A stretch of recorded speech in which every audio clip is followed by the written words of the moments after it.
আলহামদুলিল্লাহ, মহান রব্বে কারিমের দরবারে অসংখ্য শুকরিয়া, যে রব্বে কারিম দয়া করে, মায়া করে, অনুগ্রহ করে আমাদেরকে সুস্থ রেখে আল্লাহ তাআলার পবিত্র ঘর মসজিদে পবিত্র দিন জুমার দিনে আগে আগে আসার বসার, কোরআন হাদিসের আলোকে কিছু কথা বলার শোনার তৌফিক দিচ্ছেন। সে রব্বে কারিমের দরবারে মন খুলে প্রাণ খুলে আওয়াজ করে বলি আলহামদুলিল্লাহ। আল্লাহ শুকরিয়া, আল্লাহ তাআলা আমাদেরকে হায়াতে তৈয়বা দান করেছেন। আমরা ইতিপূর্বে রমজানের রোজার ঈদ যেমন পেয়েছি, আল্লাহ তাআলা আমাদেরকে আবার কুরবানির ঈদও করার তৌফিক দিয়েছেন। এই আনন্দগুলো আল্লাহ তাআলা আমাদের জীবনে দান করেছেন। সাথে সাথে আনন্দের সাথে সাথে আল্লাহ তাআলার ইবাদত গুলো আল্লাহ তাআলা করার তৌফিক দিচ্ছেন। এটা আমাদের জন্য রবের পক্ষ থেকে অনেক বড় দয়া, অনেক বড় মায়া। কেন? কারণ পৃথিবীর মধ্যে আমরা ছাড়াও আরো অনেক মুসলমান আছে যারা আমাদের সাথে সাথে দুইটা ঈদ করছে। ঠিক রোজার ঈদ করছে, আবার কুরবানির ঈদও করছে। আমরা যেমন কুরবানি করছি, আনন্দ করছি, তারাও কুরবানি করছে, আনন্দ করছে। কিন্তু তাদের মধ্যে আর আমাদের মধ্যে অনেক সময় পার্থক্য হয় যে তারা শুধু আনন্দটাই করে, কিন্তু আনন্দের সাথে সাথে যে ইবাদতও আছে, এই ইবাদতটা তারা আর করে না। কুরবানির ঈদ পাইছে, ঈদ করছে, গরু জবাই করছে, গোশত খাইছে, আলহামদুলিল্লাহ। এই কুরবানি যে করলো, কার হুকুম অনুযায়ী করলো, কেন করলো, কেন এই কুরবানি করার বিধান আল্লাহ তাআলা দিল, কার পক্ষ থেকে এই বিধানটা আসছে, ওই রবকে গিয়ে একটা সেজদা দেওয়া, ওই রবের জন্য কাজ করা, ওই রবের ইবাদত করা, এই বিষয়টা তাদের মাথায় আসে না, আসবে না। তারা শুধু মনে করে যে বছরে দুইটা ঈদ আসে, আমাদেরকে আনন্দ করতে হয়, সবাই আনন্দ করে, আমরাও আনন্দ করি। অথচ বিষয়টা এমন না। কুরবানি করছি, আমরা একটা ওয়াজিব কাজ করছি। এই কুরবানিটা যে রবের পক্ষ থেকে ওয়াজিব, আজকের জুমার নামাজটা ওই রবের পক্ষ থেকে ওয়াজিব, ঠিক কিনা বলেন? বিষয়টা এমন না যে শুধু কুরবানিটা ওয়াজিব করছে আল্লাহ আর নামাজটা আমার উপর ওয়াজিব করে নেই। শুধু এতটুকু না, যে রব আমাকে কুরবানির বিধান দিচ্ছেন, ওই রবই আজকের ফজরের নামাজটা আমার উপর কি করছিলেন? ফরজ করছিলেন। তো আমি যদি কুরবানি করছি ঠিক, গোস্ত খাইছি ঠিক, কিন্তু ফজরের নামাজটা পড়লাম না, এর মানে হলো যেখানে আমার স্বার্থ আছে ওইটা আমি করি, আর যেখানে আমার স্বার্থ নাই সেখানে সেটা আমি করি না। কারণ ফজরের নামাজটা ছিল ফরজ, কুরবানিটা ছিল ওয়াজিব। কুরবানি যদি কারো উপর হয়, সর্বোচ্চ কি হয়? ওয়াজিব হয়। আর ফজরের নামাজটা কি ওয়াজিব হয় না ফরজ হয়? ফরজ। কুরবানি থেকে আরো হাজার কোটি গুণ বেশি। তাহলে যদি আমি কুরবানি ঠিক মতোই করলাম, বস্তু ঠিক মতোই খাইলাম, কিন্তু ফজরের নামাজটা পড়লাম না, তুমি কেন ফজর নামাজটা পড়লাম না? এর দ্বারা বোঝা গেল যে ফজর নামাজ পড়লে নগদ কিছু পাওয়া যায় না, এই জন্য আমি ফজর নামাজটা পড়ছি না। আর কুরবানি করলে নগদ বস্তু পাওয়া যায়, এই জন্য আমি কি করছি? কুরবানি করছি। কুরবানির অনেক ফজিলত, অনেক ফজিলত, অনেক রহমত, অনেক বরকত। কিন্তু ফজরের নামাজের থেকে বেশি না কম? অবশ্যই কম। একটা ফজরের নামাজ যদি আমি মিস করে ফেলি, তাহলে কত হাজার কুরবানি করলে ফজরের নামাজের কাজা পুরো হবে বলে? হবে? কেউ যদি এক ফজরের নামাজ মিস করলো, এরপরে 1000 কুরবানি করে ফেললো, সমান হবে? হবে না। ফজরের নামাজ রবের পক্ষ থেকে ফরজ ছিল আমার উপর, না? তো যুগে যুগে মানুষকে রবের ইবাদত করার জন্য আল্লাহ পাক রব্বুল আলামিন নবীদেরকে প্রেরণ করছেন। নবীরা পৃথিবীর মধ্যে আসছেন, এসে বলছেন ইয়া আইয়ুহান নাস কুলু লা ইলাহা ইল্লাল্লাহ তুফলিহুন।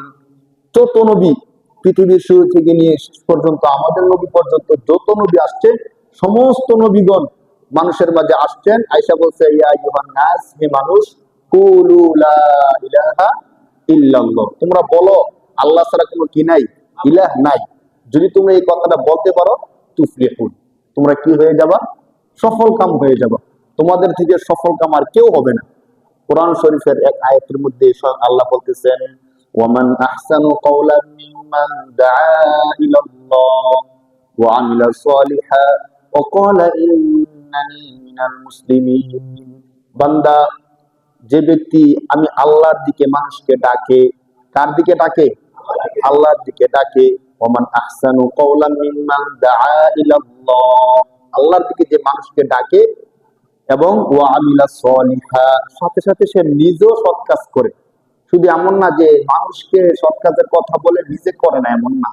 মানুষকে সৎ কাজের দিকে ডাকে, আল্লাহর দিকে ডাকে, নিজেও সৎ কাজ করে, এবং সে বলে ওয়াকালা ইন্নানি মিনাল মুসলিমিন, আমি তো হলাম গর্বিত মুসলমান।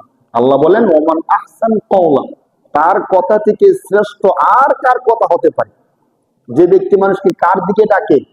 আল্লাহর দিকে ডাকে। তাহলে আমাদের মধ্যে কেউ যদি মানুষকে আল্লাহর দিকে ডাকে, আমাদের মধ্যে সবচেয়ে সুন্দর কথা হলো তার কথা, সুবহানাল্লাহ। এই কথা বলছেন কি? স্বয়ং আল্লাহ। স্বয়ং আল্লাহ বলতেছেন যে মানুষকে আল্লাহর দিকে ডাকে তার কথা হলো সবচেয়ে সুন্দর কথা, সুবহানাল্লাহ। তো যুগে যুগে যত নবী আসছেন, নবীদের কাছে এটাই ছিল। হযরত নূহ আলাইহিস সালামের ব্যাপারে ইতিহাসের মধ্যে আসছে যে নূহ আলাইহিস সালামের জাতি একটু বেকাতারা ছিল, যার কারণে তাদেরকে যত দাওয়াত দিতেন তার ততই তারা ইগনোর করত। এমন হতো যে মানুষ কানের মধ্যে তুলা দিয়ে রাখতো, কানের মধ্যে হাত দিয়ে রাখতো, এরপরও তিনি কাছে গিয়ে বলতেন ইয়া আইয়ুহান নাস কুলু লা ইলাহা ইল্লাল্লাহ, মানুষকে এটা বলতেন। তো কি হইতো, মানুষ বিরক্ত হইয়া হযরত নূহ আলাইহিস সালামকে মারতে মারতে মারতে মারতে বেহুশ করে ফেলতেন। তিনি বেহুশ হয়ে রাস্তার মধ্যে পড়ে থাকতেন।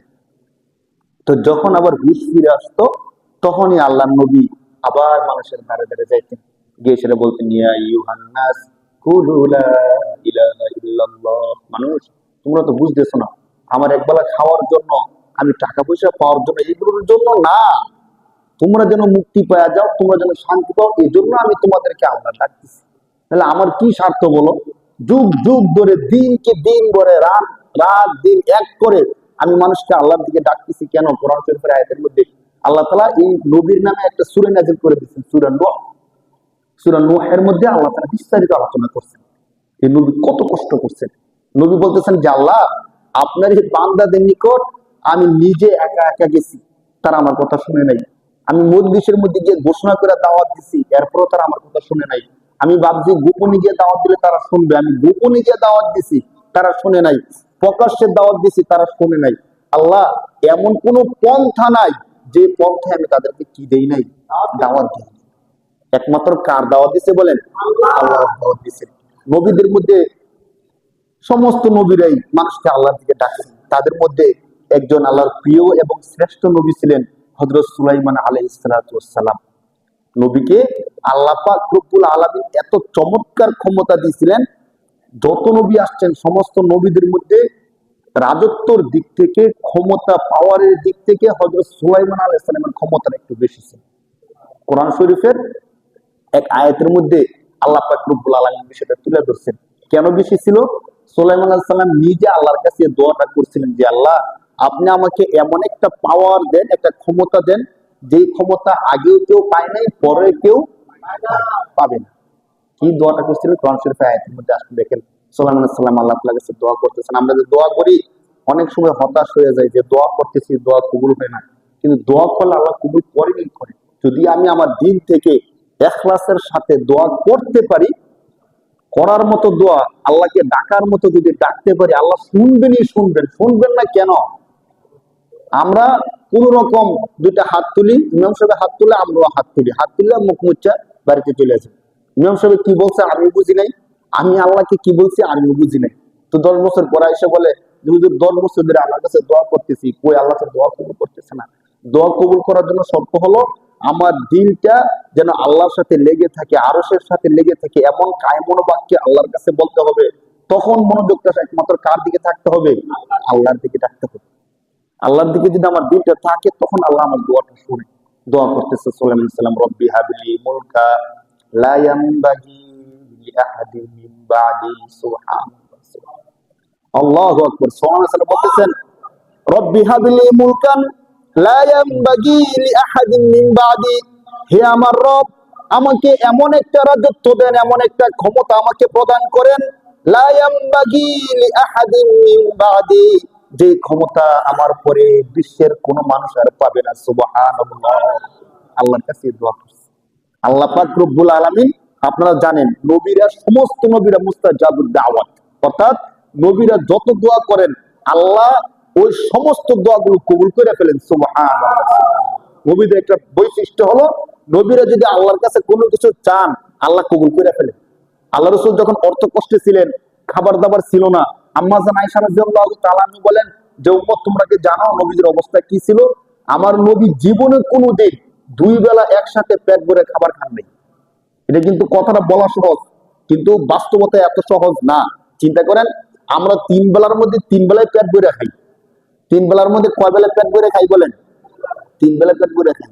আর নবীজির জীবনে কোনোদিন দুই বেলা কি করেন নাই একসাথে পেট ভরে। সকাল যদি পেট ভরে খাবার খেয়েছেন, দুপুরে পেট ভরে খাবার খান নাই। দুপুরে পেট ভরে খাবার খেলে রাত্রে পেট ভরে খাবার খান নাই। এমনও বলছেন আম্মাজান আয়েশা যে এমন গেছে যে মাস কি মাস আমাদের চুলার মধ্যে কোনো খাবারই রান্না হয়নি, কোনো খাবার রান্না হয়নি। তো জিজ্ঞেস করছিল যে মাস কি মাস রান্না হয়নি, চলছেন কি করে? তো আমরা দুইটা জিনিস দিয়ে চলতাম তখন। আমাদের শুধু খাবারের জন্য পানি ছিল আর খেজুর ছিল। একটা জিনিস আপনি কয়দিন খাইতে পারবেন বলেন? কুরবানির গোস্ত সবচেয়ে আকর্ষণীয় না, কিন্তু গোস্ত কি তিন বেলা খাইতে খাইতে 3 মাস খাইতে পারবো আমরা বলেন? 2 দিন 3 দিন খাওয়ার পরে আর গোস্ত খাইতে মন চাইতো না। তো খেজুর আপনি একাধারে 2 দিন 3 দিন খাই দেখেন, আর খেজুর খাইতে পারবেন না। তো মাস কি মাস শুধু কি খেয়ে থাকছে? পানি আর খেজুর, আর কোন খাবারই ছিল না। ওই নবীকে আল্লাহ বলছিলেন যে নবী, আপনি এত কষ্ট করতেছেন উম্মতের দাওয়াতের জন্য, উম্মতকে আমার দ্বীনের পথে আনার জন্য, আপনি শুধু আমাকে বলেন এই যে উহুদ পাহাড় আছে, যারা দেখছেন উহুদ পাহাড়টা, এই উহুদ পাহাড়টাকে আমি স্বর্ণ বানাই দিই। সুবহানাল্লাহ। আপনি স্বর্ণ কেটে কেটে বিক্রি করবেন আর চলবেন। উহুদ পাহাড় যদি স্বর্ণ হয়ে যায়, নবীজির আর কোনো অর্থ কষ্ট থাকলে হইলে বলেন? আল্লাহ। নবীজি বলছেন না, আল্লাহ আমি এত স্বর্ণ গয়না টাকা পয়সা এগুলো কিচ্ছু চাই, আমি এগুলো কিচ্ছু চাই না। যে আল্লাহ, এই পৃথিবীর মধ্যে যারা মিসকিন, যারা দরিদ্র, তারা তখন মনে করবে যে আমার নবী তো অনেক কোটিপতি ছিল, কোটি কোটি স্বর্ণের মালিক ছিল, তো নবী দিনের কাজ করছেন, দিন মানছেন, আল্লাহ বিল্লাহ করছেন। আমরা গরিব মানুষ, এক বেলা খাইলে আরেক বেলা খাইতে পারি না, নুনান্তে পান্তা ফুরাই, আমরা কি আল্লাহর কাজ করতে পারবো? যাতে এই কথা না মনে করতে পারে, সবাই যেন এই জিনিসটা মনে করে যে না, আমার নবী খেয়ে না খেয়ে পেটের মধ্যে পাথর বেঁধে দিনের কাজ করছেন, দিনের দাওয়াত দিচ্ছেন। আমি কে? যে নবী আল্লাহ যার জন্য উহুদ পাহাড় স্বর্ণ বানাই দিব, ওই নবী পেটের মধ্যে কি বানছেন? পাথর বানছে। কেন বানছেন? ক্ষুধায়। কেন বানছে বলেন? ক্ষুধায় বানছে। যখন এক সাহাবী 3 দিন যাবৎ খন্দকের গর্ত করতেছিলেন, খাবার নাই, তো এক সাহাবী পেটের মধ্যে একটা পাথর বানছে। তো আল্লাহ রসুলকে গিয়ে বলতেছেন, এভাবে কাপড়টা উঠায়া বলতেছেন, আল্লাহ রসুল দেখেন ক্ষুধায় পেটের মধ্যে পাথর বানছি। পাথরটা কেন বানতো আপনারা জানেন? পাথর তো একটু ঠান্ডা হয়, তো পেটের মধ্যে এইভাবে লাগায় রাখলে তখন নাকি ক্ষুধাটা কম থাকে, মানে ক্ষুধাটা অনুভব হয় কম। এই জন্য তখনকার সময়ে প্রচলন ছিল বেশি অতিরিক্ত ক্ষুধা লাগলে পেটের মধ্যে পাথর বেঁধে রাখতো। তো এই সাহাবী একটা পাথর পেটের মধ্যে বাঁধছে, আল্লাহ রসুলকে গিয়ে দেখাইছে যে আল্লাহ রসুল দেখেন ক্ষুধায় আমি পেটের মধ্যে একটা পাথর বেঁধে রাখছি। তো আল্লাহ রসুল সাল্লাল্লাহু আলাইহি ওয়াসাল্লাম কাপড়টা সরাই দেখাইছে, তো দেখো তুমি তো একটা পাথর বাঁধছো ক্ষুধায়, আমি নবী। রসুল যখন কাপড় সরাইছে, দেখা গেল রসুলের পেটের মধ্যে পাথর কয়টা? 2টা। আল্লাহ রসুল ক্ষুধায় পেটের মধ্যে কয়টা পাথর বেঁধে রাখছে? 2টা পাথর বেঁধে রাখছে। আর আজকে আমাদের কারো কি খাবারের কোনো অভাব আছে বলেন? এমন কি হয় যে হুজুর আজকে 3 দিন হয়ে যায় কোন খাবার পাইতেছি না, এক বেলা 2 বেলা 3 বেলা, কোন বেলা এমন আমাদের যায় যায় না। আলহামদুলিল্লাহ, আল্লাহ তাআলা 3 বেলার মধ্যে 3 বেলা আমাদেরকে কি করতেছেন? খাওয়ায় রাখতেছেন। এরপরও আমরা আল্লাহর দিকে মানুষকে ডাকি না, নামাজের আজান হয় আমরা মসজিদের দিকে আসি না। আমাদের জন্য আফসোস, হাসরের ময়দানে যদি রাসূলুল্লাহ শুধু এতটুকু বলে, উম্মত তুমি কি ওই গল্পটা জানতা না যে গল্পের মধ্যে আমি নবী 2টা পাথর বাইদা মানুষকে দিনের দাওয়াত দিছি, আর তুমি দিনের দাওয়াত দিবে দূরের কথা, তুমি নিজের নামাজটাও নিজে পড়তে পারলা না। উম্মত, আমি তো তোমাদের জন্য এই কষ্টটা করে আসছি। সুলাইমান আলাইহিস সালামের গল্প বলতেছিলাম, তিনি আল্লাহর কাছে দোয়া করছেন যে আল্লাহ, আপনি আমাকে এমন একটা ক্ষমতা, এমন একটা রাজত্ব দেন যে রাজত্ব আমার পরে আর কেউ পাবে না। আল্লাহ তাআলা কবুল করে ফেলছেন। কবুল করার ফলে কি হয়েছে দেখেন? কবুল করার ফলে পৃথিবীর যা কিছু আছে, ক্ষমতা কেন্দ্রিক যা কিছু হয়, সমস্ত ক্ষমতা আল্লাহ তাআলা তাকে দিয়ে দিচ্ছেন। বাতাসকে বললে বাতাস সুলাইমান আলাইহিস সালামের কথা শুনতো। শুধু মানব জাতি না, জিন জাতি, যত ক্ষমতাধর জিন আছে, সমস্ত ক্ষমতাধর জিন হযরত সুলাইমান আলাইহিস সালামের আনুগত্য ছিল। তিনি কথা বললে কথা শুনতো, যা করাইতে চাইতো তাই করতে পারতো। আমাদের সময় সংক্ষিপ্ত, নয়তো সুলাইমান আলাইহিস সালামের বিস্তারিত গল্পটা বললে কোরআন থেকে আপনারা বুঝতেন কত চমৎকার ক্ষমতা আল্লাহ তাআলা সুলাইমান আলাইহিস সালামকে দিয়েছিলেন। সুলাইমান আলাইহিস সালামের ক্ষমতা পাওয়ার পরে ইতিহাসের মধ্যে আসছে, তিনি যে সিংহাসনে বসতেন, সিংহাসনের 2 পাশে এমন আরো অনেকগুলো চেয়ার ছিল, ডান দিকে যে চেয়ারগুলো ছিল এখানে মানব জাতির যে বড় বড় লিডাররা ছিল তারা বসতো, আর বাম দিকের যে চেয়ারগুলো ছিল সেখানে জিন জাতের যত বড় বড় ক্ষমতাশীলরা ছিল তারা বসতো।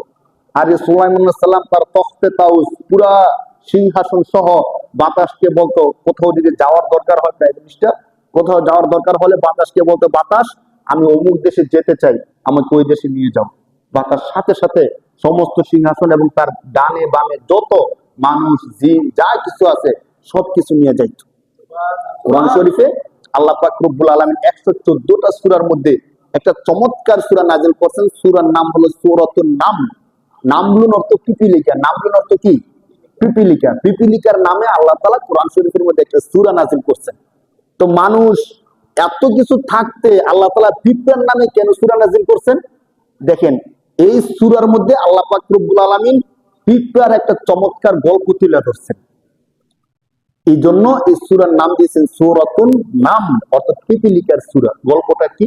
হযরত সুলাইমান আলাইহিস সালাতু ওয়াস সালাম একবার তার যত মানবের মধ্যে যারা লিডার ছিল, জিনের মধ্যে যারা লিডার ছিল, সমস্ত লিডারদেরকে নিছেন। শুধু এতটুক না, এটা তো হলো মানব আর জিন, এগুলো তো স্থলভাগের।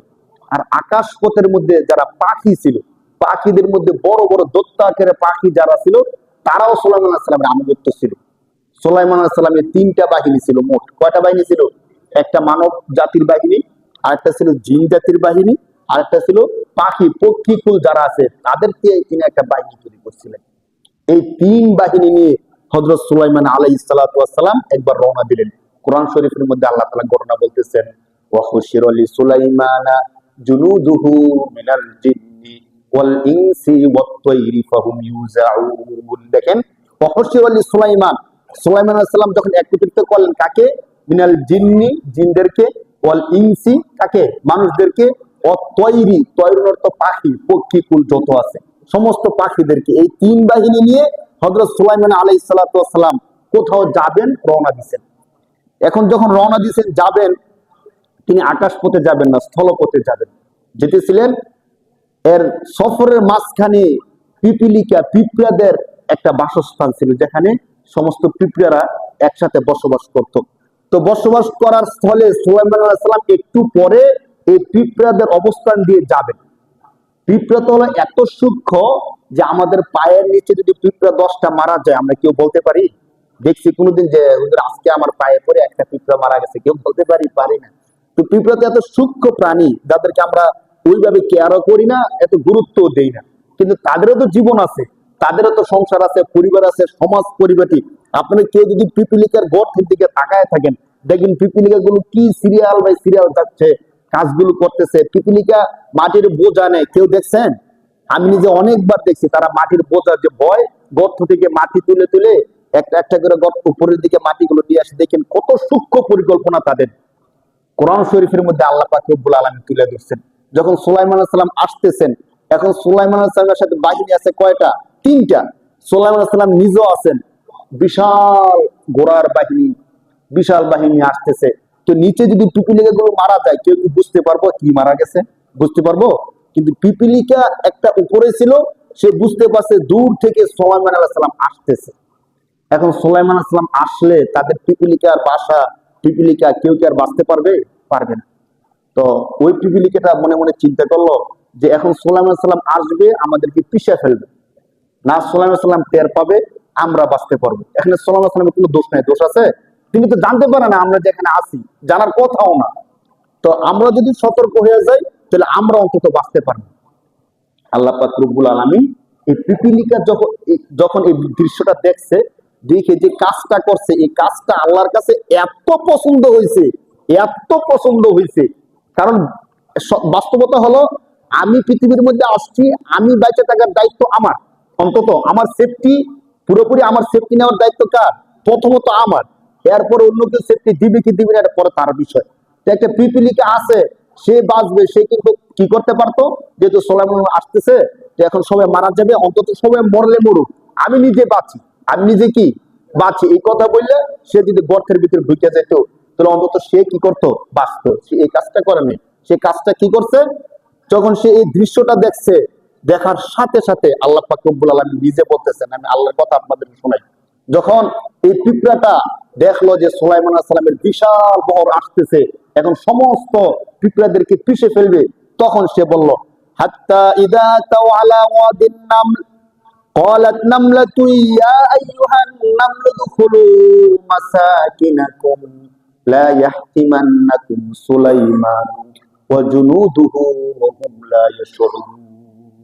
সে সুলাইমান আলাইহিস সালামের বিশাল বহর দেখা সাথে সাথে সে ঘোষণা দিয়ে দিছে, তার যত পিপিলিকা আছে সমস্ত পিপিলিকাদেরকে লক্ষ্য করে বলতেছে, ইয়া আইয়ুহান নামলু দুখুলু মাসাকিনাকুম, হে আমার পিঁপড়া জাতি, তোমরা যারা আছো সবাই তোমাদের গর্তের মধ্যে প্রবেশ করো। কেন? সুলাইমান আলাইহিস সালাম তার বহর নিয়ে আসতেছে। লা ইয়াহতিমান্নাকুম সুলাইমান ওয়া জুনুদুহু, সুলাইমান এবং তার সৈন্যবাহিনী তোমাদেরকে পিষে ফেলবে। ওহুম লা ইয়াশউরুন, টেরও পাবে না, তোমরাও টের পাবে না, তিনি নিজেও কি টের পাবেন না। এই যে কাজটা করছেন, মূলত সে চাইলে কিন্তু নিজে বাঁচতে পারতো, ঠিক না? নিজে না বাইচা অথবা নিজের সেফটির সাথে সাথে সে যে জাতির কথাও চিন্তা করছে, এই জন্য আল্লাহ পাক রব্বুল আলামিন তার এই কাজে খুশি হইয়া কোরআন শরীফের মতো ঐশী গ্রন্থের মধ্যে এই পিপিলিকার নামে সূরা নাযিল করে দিয়েছেন। সুবহানাল্লাহ। ভাবা যায়? চিন্তা করেন একটু। শুধু সে তার জাতিকে নিয়ে একটু ফিকির করছে, মানে আমার জাতি কিভাবে বাঁচতে পারে, এখন তো একটু পরে আমার জাতি সবাই মারা যাবে, এখন আমার জাতিকে কিভাবে বাঁচানো যায়, এই চিন্তা করার কারণে আল্লাহ পাক রব্বুল আলামিন পবিত্র কোরআনের মতো এত ঐশী গ্রন্থের মধ্যে তার আয়াত নাজিল করে জানাই দিয়েছেন। শুধু তখন না, যুগ যুগ ধরে মানুষ তার এই কথাটা পড়বে, সাথে সাথে মানুষ সওয়াব নাজিল লাভ করতে থাকবে। সুবহানাল্লাহ। পিপিলিকে কি করলো?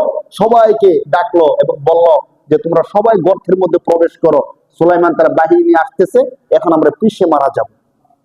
দেখেন, যদি তার জাতিকে নিয়ে চিন্তা করার কারণে ছোট্ট একটা ক্ষুদ্র পিপিলিকা, যার কোনো মূল্য মানুষের কাছে নাই, পিপিলিকার কোনো মূল্য আছে বলেন? ওই মূল্যহীন একটা পিপিলিকার কথা কোরআন শরীফের মধ্যে চলে আসে।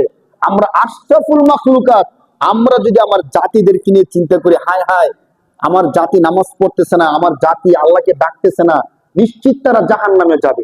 কি বলেন? নামাজ না পড়লে, রোজা না রাখলে, আল্লাহকে সাজদা না দিলে জাহান্নামে যাবে।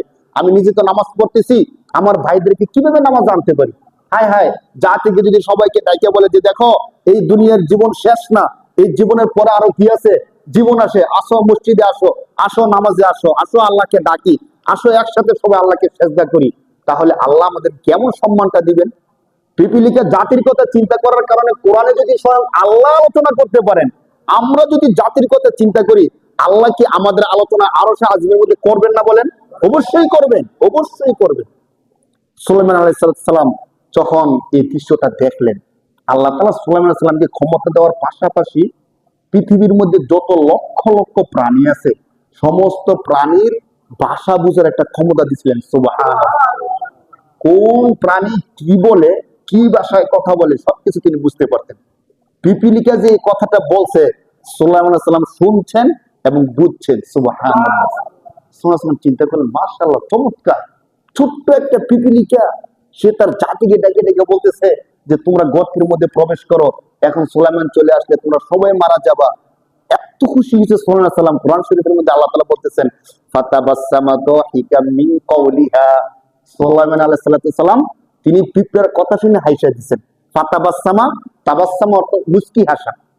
আল্লাহ তাআলা বলতেছেন, ফাতাবাসসামা দাহিকাম মিন কওলিহা, হযরত সুলাইমান আলাইহিস সালাম পিপিলিকার কথা শুনে হেসে দিলেন এবং কি করলেন, এবং তিনি বলতে থাকলেন, ওয়াকালা রাব্বি আউজি'নি আন আশকুরা নি'মাতাকাল্লাতী আন'আমতা আলাইয়া।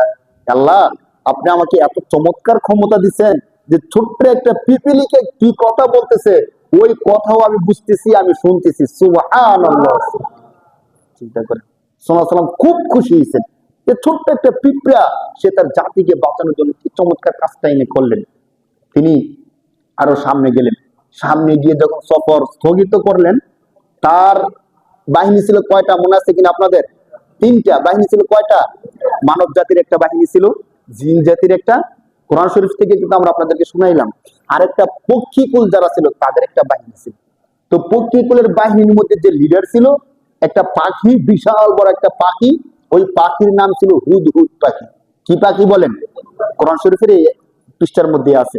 হুদহুদ পাখি তিনি কোথাও অবস্থান করলে, সফর স্থগিত করলে হুদহুদ পাখিকে বলতেন মরুভূমি এলাকা, তো হুদহুদ পাখিকে বলতেন যে রাস্তার সামনে রাস্তাটা কেমন আছে একটু দেখো, কোথায় পানির অবস্থান আছে, আমরা কোথায় গেলে পানি পাইতে পারি, কি আছে, এই সব সংবাদ হুদহুদ পাখি দিয়ে নিতেন।